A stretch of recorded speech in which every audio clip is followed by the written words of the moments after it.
Hallelujah. Chris में मेरे प्यारे भाई और बहनों, शांति भवन रिट्रीट सेंटर बटाला पंजाब से प्रभु की छत्र छाया में आप सबका स्वागत है। प्रभु हमारा महान ईश्वर है, किरूबिम पर विराजमान। उसके पवित्र नाम पर मैं आपका सबका स्वागत करता हूँ। जय यीशु की। दुनिया के कोने कोने से, भारत देश के अलग अलग जगह से इस ऑनलाइन प्रार्थना में इस वक्त शामिल होने वाले आप सबको मैं स्वागत करता हूँ। प्रिय भाई और बहनों, हमारे लिए बड़ी सौभाग्य की बात है, हर प्रभात में अनेक लोग इस प्रार्थना में भाग लेते हैं। मैं प्रभु का धन्यवाद करता हूँ। ये हमारा किसी का कुछ विशेषता नहीं है, ये प्रभु की करुणा है, प्रभु की महिमा है। प्रभु का धन्यवाद करें। पिछले कुछ दिनों से हम देखते आ रहे कि मिस्र से निकलकर कनान देश की ओर इस्राएली जनता के जो सफर रहा वो कुछ ही महीने में पहुंचने वाला वो यात्रा 40 वर्ष रहा है। इस 40 वर्ष के दौरान उन लोगों ने जो गुजरे हैं या भी बीते हैं उनके साथ, उन्होंने कई सारे चीज सीखे हैं। जो 6.5 लाख पुरुषों में से मात्र 2 जन कनान देश प्रवेश कर रहा है, कालेब और जोशुआ। इतना तक मूसा पहुंच नहीं पाए। प्रिय भाई और बहनों, इसमें क्या हुआ, कैसे हुआ? स्वयं ईश्वर ने लोगों की अगुवाई की, ईश्वर स्वयं उनके बीच में था। इसके बावजूद इनके बीच में इतना सारा संकट परेशानी आए, ऐसे क्यों? ये चीजें हम मनन करते आए हैं।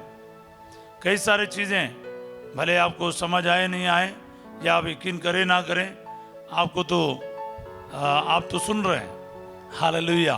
प्रिय भाई और बहनों, आज हम मनन करेंगे स्वर्गीय भोजन के बारे, मन्ना, जो आसमान से प्रभु ने मिस्री देश से निकलने के कुछ दिन के बाद से लेकर 40 वर्ष तक लोगों को खिलाया। तो इसके द्वारा प्रभु हमें क्या सिखाना चाहते हैं, आज हम मनन करेंगे। सो मेरे प्यारे भाई और बहनों, उससे पहले हम आज के दिन प्रार्थना करें। उन सभी भाई बहनों को प्रभु के चरणों में ले आए और उनको प्रार्थना में प्रभु की उपस्थिति में रखे। ये प्यारे अब्बा जान, मैं इस वक्त प्रार्थना करता हूँ जो अनाथ है, गरीब है, बुढ़ापे में है, किसी न किसी परेशानियों से गुजर रहा है, आर्थिक समस्याओं से और कर्ज से परेशान है। कई लोगों को पता नहीं क्या करना, क्या नहीं करना, कहाँ जाऊँ, किससे बात करूँ, क्योंकि आर्थिक समस्याएं आपको इतना घेरा हुआ है, आपको बिल्कुल पता नहीं क्या करना। आपके कारोबार में प्रॉब्लम है, रोजगार में प्रॉब्लम है, आपके कोई लोग अस्पताल में हैं, आप वेंटिलेटर में हो, या फिर आईसीयू में हैं, हॉस्पिटल में हैं, और आपके बिस्तरों में हैं, उठ नहीं पाता, चल नहीं पाता, आपके कैंसर के प्रॉब्लम है, किडनी के फेलियर है, लंग्स का प्रॉब्लम है, लिवर सिरोसिस है, या फिर यूट्रस में गांठ है, अलग अलग प्रकार के परेशानियों से गुजर रहे हैं। तो समझ नहीं आता क्या करना है, कोई पैसा नहीं इलाज करने के लिए, काफ़ी सारे संकट है। अचानक आपके जीवन में विपत्तियां आते हैं, आपको समझ नहीं आता आप क्या करें। ऐसे परिस्थितियों में आइए प्रभु के पास आए, अपने संकट को, परेशानी को, आंसुओं को उस जीवित खुदा के पास रखे। वो आपके जीवन में आज कार्य करेगा। सब बोले आमीन, हालेलुया। सो मेरे प्यारे भाई और बहनों, हम लोग निर्गमन ग्रंथ से आगे बढ़ रहा है। वहाँ पर हम 16वां अध्याय से आपको पढ़ना चाहूँगा। इजरायली एलीम से आगे बढ़े। मिस्र देश से निकलने के बाद दूसरे महीने के 15वें दिन इजरायलियों का सारा समुदाय एलीम और सोनै के बीच सीन नामक मरुभूमि पहुंचा। अभी भी मरुभूमि से गुजर रहे 2 महीने और 15, करीब 2.5 महीना मरुभूमि से चल रहा है। अब क्या हुआ, इजरायलियों का सारा समुदाय मरुभूमि में मूसा और हारून के विरुद्ध भुनभुनाने लगा। अभी कारण क्या देखेंगे। इजरायलियों ने उनसे कहा, हम जिस समय मिस्र देश में मांस की हड्डियों के सामने बैठते थे और इच्छा भर रोटी खाते थे, यदि हम उस समय प्रभु के हाथ मर गए होते तो कितना अच्छा होता। हालेलुया। देखो उनके शिकायत का कारण है, अभी रोटी और मांस खाने का याद आए उनको। कई महीना मरुभूमि में गुजरा, कुछ खाने के लिए स्पेशल नहीं मिल रहा था, ये लोग सब संकट में आए। आप हमको इस मरुभूमि में इसलिए ले आए कि हम सबके सब भूखों मर जाएं। हाँ, इनकी शिकायत रहा। प्रभु ने मूसा से कहा, मैं तुम लोगों के लिए आकाश से रोटी बरसाऊंगा, लोग बाहर निकलकर प्रतिदिन एक एक दिन का भोजन बटोर लिया करेंगे। मैं इस तरह उनकी परीक्षा लूंगा और देखूंगा कि मेरे संहिता के पालन करते हैं या नहीं। सब बोले आमीन। प्रिय भाई और बहनों, यहाँ पर मैं आपके श्रद्धा आकर्षित करना चाहूंगा, ये सब घटनाएं क्यों बीत रहा है कि ईश्वर जनता की परीक्षा लेना चाहते हैं कि वे लोग प्रभु की आज्ञाओं का पालन करेगा, प्रभु के अनुशासन पर चलेगा, डिसिप्लिन में चलेगा। क्योंकि वे ऐसे एक लोग था, 450 वर्ष में एक देश बन गया। अभी इकट्ठा होकर पहली बार निकल रहे हैं, ना तो कोई इनका खास नेता रहा, कोई राजा रहा, एक तरफ के गुलामी में रहा। अभी इनके पास कोई अनुशासन करके कोई चीज है ही नहीं। एक परिवार के रूप में, एक राज्य के रूप में, एक देश के रूप में इकट्ठे होकर जीने का, एक किसी के अगुवाई के अनुसार जीना चलना, इनमें से किसी को पता नहीं। इसलिए ईश्वर क्या है, ये मरुभूमि का समय उनको कुछ सिखाने के लिए बिता रहे हैं। आपके साथ भी, मेरे साथ भी कभी कभार कुछ भी नहीं होता, मरुभूमि एक्सपीरियंस, डेजर्ट एक्सपीरियंस होता है। याद रखिएगा, प्रभु आपका और मेरा अनुशासन सिखाना चाहते हैं, कोई डिसिप्लिन सिखाना चाहते हैं। प्यारे भाई बहनों, परीक्षा लेता हो कि वो आप और मैं प्रभु के बातों पर चलेगा या नहीं चलेगा। हालेलुया। फिर क्या होता है, छठे दिन उन्हें दूसरे दिनों की अपेक्षा दुगनी रोटी बटोर कर तैयार करनी चाहिए। मूसा और हारून ने इस्राएलियों के सारे समुदाय को संबोधित करते हुए कहा, आज शाम तुम लोग जानोगे कि प्रभु ही तुम लोगों को मिस्र से निकाल लाया, और कल सुबह तुम प्रभु की महिमा देखोगे, क्योंकि प्रभु अपने विरुद्ध तुम्हारी शिकायतें सुन चुका है। हम कौन होते हैं जो तुम हमारे विरुद्ध भुनभुनाते हो। मूसा और हारून के विरुद्ध बोलने से मूसा और हारून कह रहे कि तुम्हें पता चलेगा कि हमने नहीं बल्कि प्रभु ने मिस्र से तुम्हें लेकर बाहर आए हो, और तुम प्रभु की महिमा देखोगे। अब पहली बार प्रभु की महिमा, द ग्लोरी ऑफ गॉड, लोगों के सामने प्रकट होने वाला था। प्रभु ने महान कार्य बहुत किया, लेकिन अपने आप को इस प्रकार प्रकट नहीं कराया था।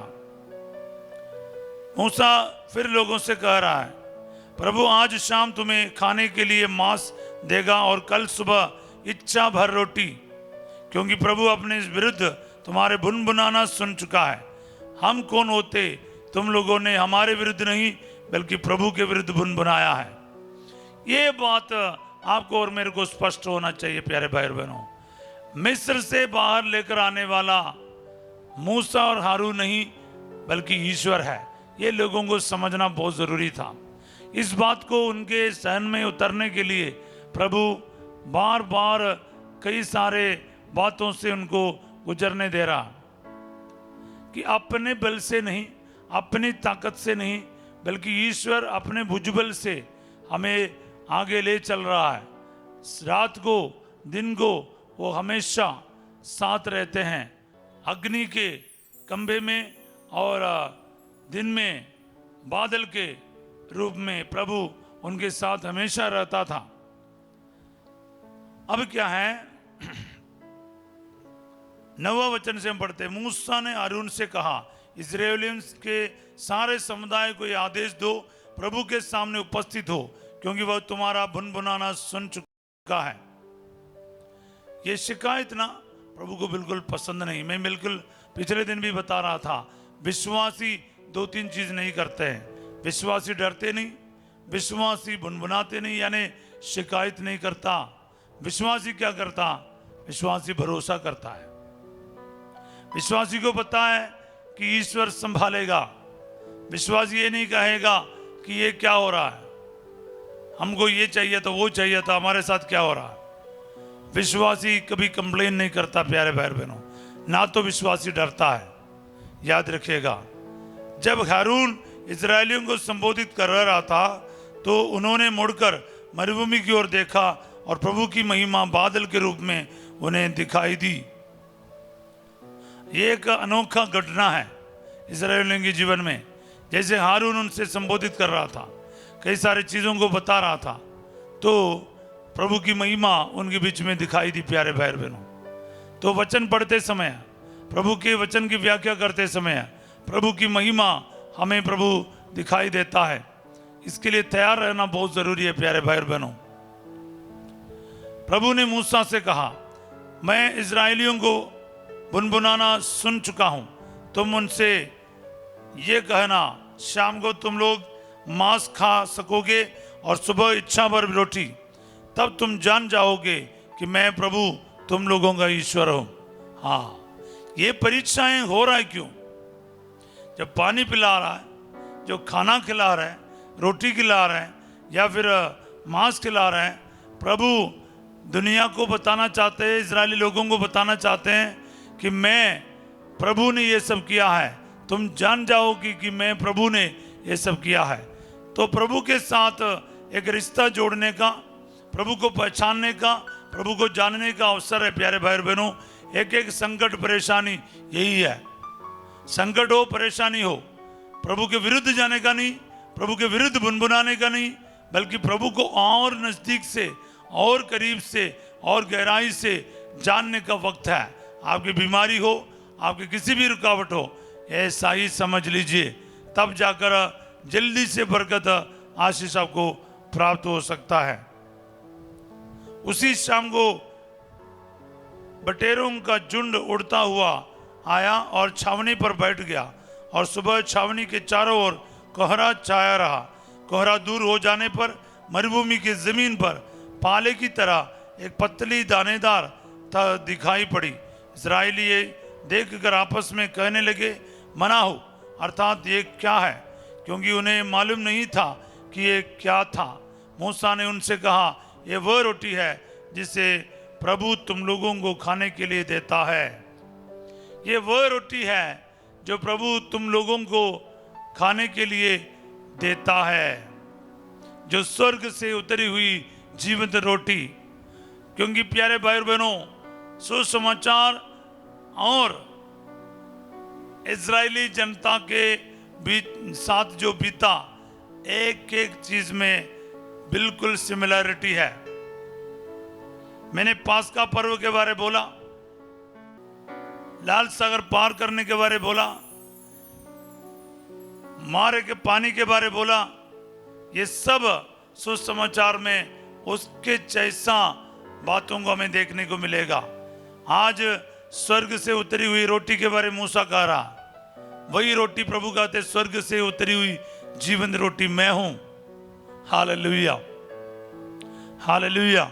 जो मन्ना खाकर लोग मर गए, लेकिन जो रोटी मैं देता हूं वो तुम्हें अनंत जीवन तक ले चलेगा। तो यही सविशेषता प्यारे भाई बहनों। इसलिए मूसा ने स्वर्ग से मन्ना दिलाया, तो फिर यीशु मसीह हमें खुद को हमें दे रहा है, जिसके बल के बदौलत हम स्वर्ग तक पहुंच सके। प्रभु की आज्ञा है, तुम में से प्रत्येक मनुष्य जितना खा सके उतना उसमें से ले ले। अपने तंबू में रहने वाले हर एक व्यक्ति के लिए एक एक ओमेर बटोर लो। इजराइल ने ऐसा ही किया, किसी ने अधिक किसी ने कम बटोरा, किंतु जब उन्होंने उसे ओमेर से नापा तो जिसने अधिक बटोर था उसके पास अधिक नहीं था, और जिसने ना उसके पास कम था, जिसने कम बटोर था, प्रत्येक ने उतना ही बटोरा था जितनी उसकी आवश्यकता थी। हालेलुया। ये देखो, ये प्रशिक्षण है, ये तैयारी है। हालेलुया। प्यारे भाई बहनों, लोग कहाँ सुनते हैं? आप और मैं इसी कैटेगरी में हैं। हम लोग सुनते नहीं, प्रभु के अनुशासन में आते नहीं, हम लोग अपने मर्जी करते हैं। हालेलुया। लेकिन प्रभु ने कहा इतना ही करना। लोगों ने ऐसा नहीं किया, किसी ने कुछ ज़्यादा, किसी ने कुछ कम। पर वहाँ से ये चीज़ में इसलिए विस्तार में पढ़ रहा है ताकि आपको और मुझे ये पता चले। मैं कहानी जैसे बता देते तो आप बाइबल मेरे साथ पढ़ेगा नहीं। तो मैं इस वक्त बाइबल से कुछ वाक्यांश आपको पढ़कर ही सुना रहा हूँ ताकि मैं कुछ मिस ना करूँ, क्योंकि छोटी छोटी बातें हैं पर वो बहुत कीमती है। इसीलिए मैं आपको बाइबल पढ़कर सुना रहा हूँ। तो मेरे साथ बाइबल लेकर पढ़ने का कष्ट कीजिएगा। जिसने ज़्यादा बटोरा, जिसने कम बटोरा, जब नापना शुरू हो गया बराबर निकला। इसलिए आगे हम क्या पढ़ते हैं? मूसा ने 19वां वचन, मूसा ने उनसे कहा कोई दूसरे दिन के लिए कुछ भी बचा कर ना रखे। तो दूसरे दिन के लिए कुछ भी ना बचाना। मूसा ने कहा हमारा प्रतिदिन का आहार आज हमें दे। यीशु मसीह ने जो प्रार्थना सिखाया पिछले हमने बड़े विस्तार से सुना था। प्रतिदिन का आहार यानी प्रतिदिन का रोटी कमाने के लिए मूसा लोगों को कह रहा था। लेकिन ये कहाँ सुने? इन्होंने क्या किया? किंतु किसी ने मूसा की बात ना मानकर दूसरे दिन के लिए उनमें से थोड़ा बचा कर रख लिया, लेकिन वह सड़कर दुर्गंध से भर गया और उसमें कीड़े पड़ गए। मूसा उन पर क्रुद्ध हुआ। वे प्रतिदिन सवेरे अपनी अपनी आवश्यकता के अनुसार उसे बटोरते थे, लेकिन सूर्य के तपने पर वह गल जाता था। तो ये मन्ना जो है वो प्रतिदिन का आहार था। प्रतिदिन का आहार यानी प्रतिदिन ईश्वर पर निर्भर रहना, ये सिखा रहा था प्रभु। ना तो तुम ज्यादा बटोर लेगे, ना तो कम, ना तो बनाने के बाद कुछ रखेगा, किसी काम का नहीं आएगा। मतलब चाहे कुछ भी हो, आपके जीवन में प्रभु पर निर्भर रहना। आपका प्रतिदिन का भोजन के लिए हो, आपका अस्तित्व के लिए हो, आपको प्रभु पर निर्भर रहना चाहिए। प्यारे भाई बहनों, हम लोग अपनी मर्जी से नहीं, अपने बुद्धि पर निर्भर होकर नहीं, प्रभु पर निर्भर होकर रहना है। हम सूक्ति ग्रंथ अध्याय 3 संख्या 5 में पढ़ते हैं, तुम सारे हृदय से प्रभु पर भरोसा रखो और अपनी बुद्धि पर निर्भर मत रहो। यस ब्रदर्स एंड सिस्टर्स, अपनी बुद्धि पर नहीं, प्रभु के योजनाओं पर, प्रभु के बातों पर भरोसा रखना चाहिए। छठे दिन वे दुना बटोरते थे, हर एक के लिए 2-2 ओमेर। जब समुदाय के सब नेता आए और उन्होंने ये बात मूसा को बताई तो उसने उनसे कहा प्रभु की आज्ञा यह है, कल विश्राम दिवस है। पहली बार विश्राम दिवस का नियम इंट्रोड्यूस कर रहा है। एक एक चीज ना प्रभु इंट्रोड्यूस कर रहे हैं, लोगों को सिखा रहे हैं। कल विश्राम दिवस है, प्रभु के लिए पवित्र सब्बात है। जितना पकाना चाहते हो उतना पकाओ और जितना उबालना चाहते हो उतना उबाल लो। जो कुछ बच जाए उसे कल के उपयोग के लिए अलग रख दो। इसलिए मूसा की आज्ञा के अनुसार उन्होंने उसे कल के उपयोग के लिए रख दिया। उसमें ना दुर्गंध आई और ना उसमें कीड़े पड़े। हालेलुया। ये चमत्कार है प्यारे भाई बहनों। यीशु मसीह के लिए उसकी आज्ञा के अनुसार कुछ करेगा, आज दशमांश निकालेगा, पवित्र कार्यों के लिए, प्रभु के कार्यों के लिए और चर्च के कार्य के लिए, सेवा कार्यों के लिए, सुसमाचार के लिए कुछ निकाल कर रखोगे, वो आपको दुगुना काम आएगा। बोले हालेलुया। मगर आप अपने मर्जी से अपने फायदा के लिए इकट्ठा करोगे, वो कभी चोरी हो सकता है, कभी उसका नुकसान हो सकता है। लेकिन याद रखिए, प्रभु की सेवा के लिए और प्रभु के कार्यों के लिए आप जो भी करता है उसमें प्रभु की आशीष सदा बना रहेगा। अब शबात के बारे प्रभु कह रहा है। शबात यानी प्रभु का विश्राम दिन। उस दिन कोई काम नहीं करेगा। 6 दिन तुम परिश्रम करोगे, धीरे धीरे एक एक करके प्रभु अपने आराधना के बारे, विश्राम दिवस के बारे और लोगों को वन बाय वन सिखा रहे हैं। हालेलुया। सो मेरे प्यारे भाई और बहनों, इजराइलियों से हमें सीखना चाहिए। विश्राम दिवस के दिन आप मेहनत ना करो, दुकान नहीं खोलो और चर्च जाओ और जॉब के लिए ना जाओ, क्योंकि प्रभु ने विश्राम किया है, अलग ठहराया है और आपको कोई कमी नहीं होगा। मैं कई बार बोल चुका होगा, इतवार का दिन कोई कमाई के लिए ना जाओ, वो आपका किसी काम का नहीं आएगा। मगर आप प्रभु के आदर में उस दिन कमाने के लिए नहीं जाओगे, लेकिन आप प्रभु के आदर करोगे, आपकी कमाई दुगुना रहेगा। सब बोले आमीन। आशीष प्राप्त करने का बहुत बड़ा तरीका है प्यारे भाई बहनों, याद रखिएगा। इसीलिए मूसा की आज्ञा के अनुसार उन्होंने उसे कल को उपयोग के लिए रख लिया, उसमें ना दुर्गंध आई ना उसमें कीड़े पड़े। तब मूसा ने कहा, आज इसे खा लो, क्योंकि आज प्रभु का विश्राम दिवस है। आज ये तुम्हें जमीन पर नहीं मिलेगा। हालेलुया। वो जमीन पर नहीं मिलता था। उनको समझाना बड़ा आसान निकला, क्योंकि मिल ही नहीं रहा था। लेकिन हम लोग कितने होशियार हैं, हम सोचते हैं कि किसी किसी के जीवन में इतवार को ही काम मिलता है, इतवार को दुगुना पैसा मिलता है। उस लालच में चर्च छोड़ देता है अनेक लोग। प्रिय भाई और बहनों, याद रखिएगा, आप गलत कर रहे हो, क्योंकि प्रभु क्या चाहता है, लोग क्या सीखना चाहिए। इन अध्यायों में, इन वचनों में हमें साफ देखने को मिलता है। इसलिए मैं कुछ भी नहीं छोड़ रहा हूं, एक एक वचन आपके लिए पढ़ रहा हूं। तुम इससे 6 दिन तक बटोर सकते हो, किंतु 7वें दिन विश्राम दिवस है, इसलिए ये नहीं मिलेगा। प्रभु का देखो तरीका कैसा था। 6 दिन मन्ना मिल रहा है, 7वां दिन नहीं। क्या प्रभु को मालूम नहीं है क्या? मैंने कहा ना, कुछ भी अचानक नहीं हो रहा, ऑल ऑफ ए सडन नहीं हो रहा, सब कुछ प्लानिंग के अनुसार चल रहा है, आपको कुछ सिखाने के लिए, मुझे कुछ सिखाने के लिए। तो विश्राम दिवस का नियम वो क्यों करना है, वो कैसे करना है, प्रभु लोगों को सिखा रहे हैं। बोले आमीन। प्रशिक्षण चल रहे मरुभूमि में। कुछ लोग 7वें दिन बटोरने के लिए बाहर गए, हाँ, फिर भी कौन सुनता है। देखो, वो 7वें दिन बाहर गए, लेकिन उन्हें कुछ नहीं मिला। 7वें दिन बटोरने के लिए जाने वाले को कुछ नहीं मिलेगा। वचन में साफ लिखा है, यानी इतवार का दिन आप कमाने के लिए जाएगा, जो आप कमाते आए वो भी आपको नहीं मिलेगा। साफ कह रहा है प्रभु। इस पर प्रभु ने मूसा से कहा, तुम मेरी आज्ञाओं और मेरी विधियों की अवज्ञा कब तक करते रहोगे? अब मूसा नहीं, ईश्वर मूसा से पूछ रहे, तुम लोग कब तक मेरी आज्ञाओं का तिरस्कार करोगे, अवज्ञा करोगे? क्योंकि जो प्रभु बोलता है उसको उल्टा कुछ लोग करने तैयार है। देखो, प्रभु ने तुम्हें विश्राम दिवस दिया है, इसलिए 6ठे दिन वह तुम्हें 2 दिन के लिए भोजन देता है।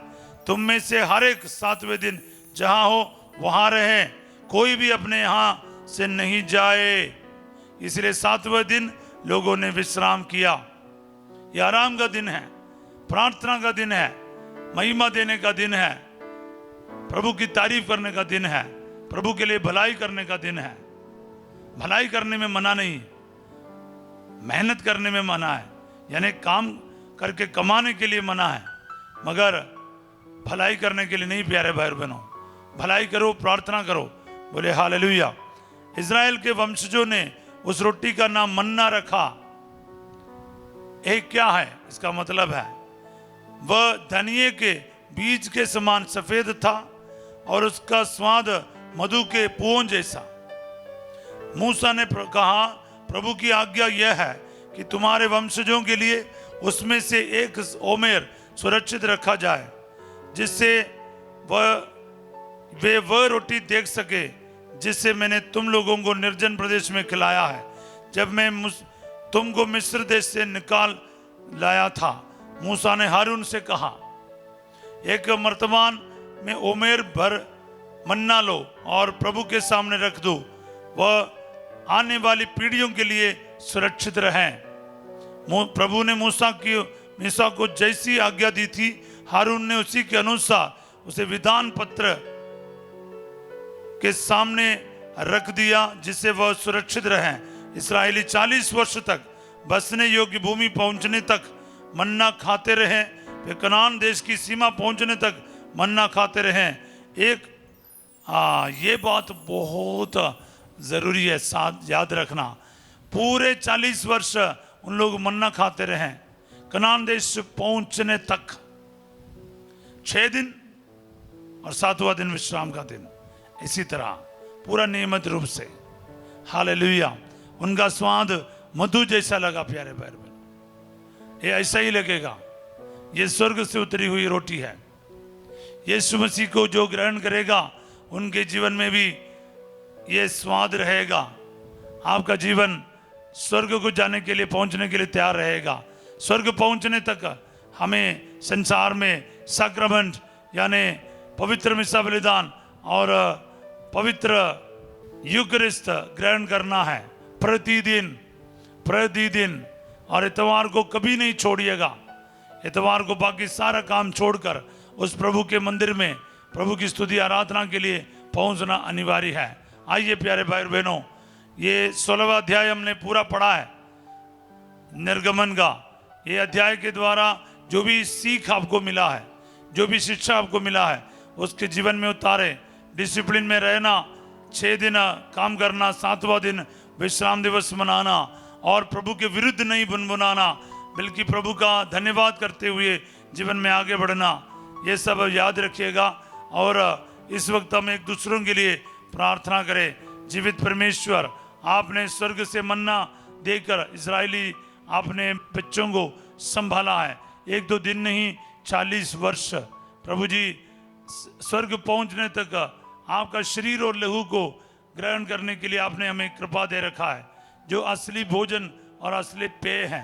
प्रभु जी आपका रक्त पीने और लहू को पीने और आपका मांस खाने की कृपा हमें प्रदान कर, जो हमें हर प्रकार के बुराई से सुरक्षित रखेगा।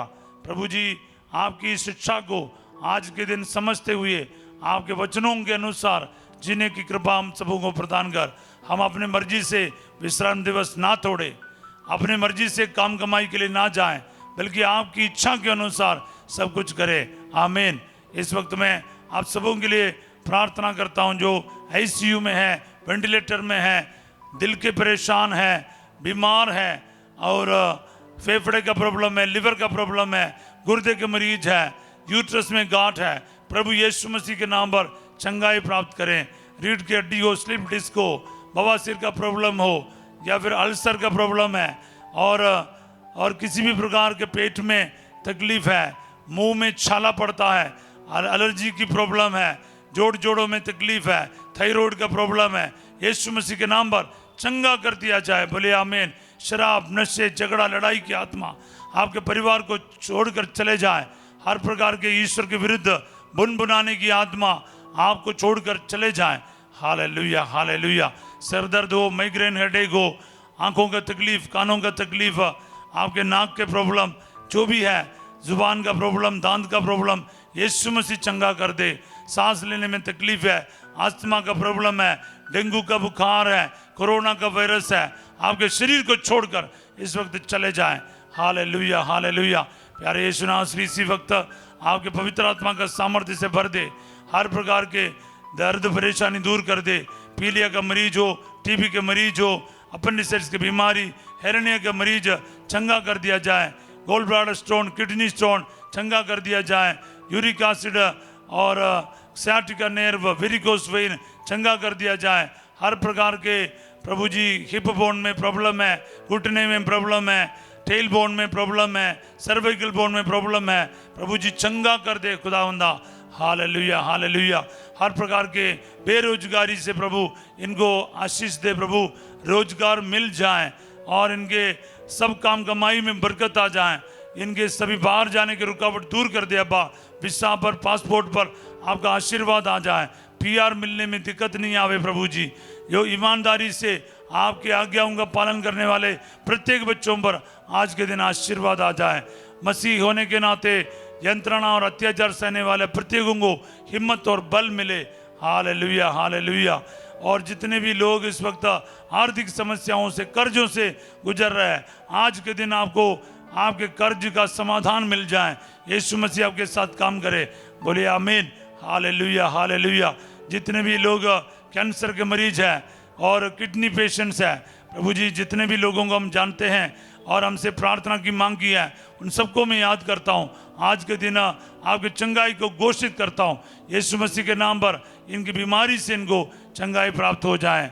आज मैं सारे स्टूडेंट्स को, टीचर्स को, डॉक्टर्स को, नर्सेस को समर्पित करता हूँ। और जितने भी शादी के रुकावट है दूर होने के लिए मैं प्रार्थना करता हूँ। और बच्चे के वरदान के लिए मैं इस वक्त डिक्लेयर करता हूँ, आपके जीवन में प्रभु आशीर्वाद दे। आपके घर की चाबी हो, गाड़ी की चाबी हो और दुकान की चाबी हो, प्रभु आपको आशीर्वाद प्रदान करे। आइए प्यारे भाई बहनों, पुरोहिताई का अभिषेक मैं आपको इस वक्त देता हूँ। कलीसिया के सारे अगुवाओं के साथ मिलकर प्रभु आप लोगों के साथ हो। सर्वशक्तिमान ईश्वर पिता, पुत्र और पवित्र आत्मा आप सबको अपना आशीर्वाद प्रदान करे। आमीन। प्रभु प्यारे भाई बहनों, प्रभु का आशीर्वाद प्रभु आपके ऊपर बरसा रहे मन्ना के समान। प्रभु की शिक्षाओं को सावधानी से सुने और उसका अनुसरण करें, उसका फॉलो करें। आज रात 8 बजे संध्या का आशीर्वाद प्रार्थना में फासिजो आपके साथ होंगे। कल सवेरे 5:30 बजे हम फिर मिलेंगे प्रभु की छत्रछाया प्रार्थना में। तब तक वचन सुनते रहें, प्रार्थना करते रहिए, प्रभु का अनुसरण करते रहिएगा। याद रखिए, इस वचन को दूसरों तक पहुंचाने के लिए इसको शेयर कीजिए, लाइक और सब्सक्राइब कीजिएगा। आप सबों को मैं एक अच्छा दिन का कामना करता हूं। Have a wonderful day. God bless you all.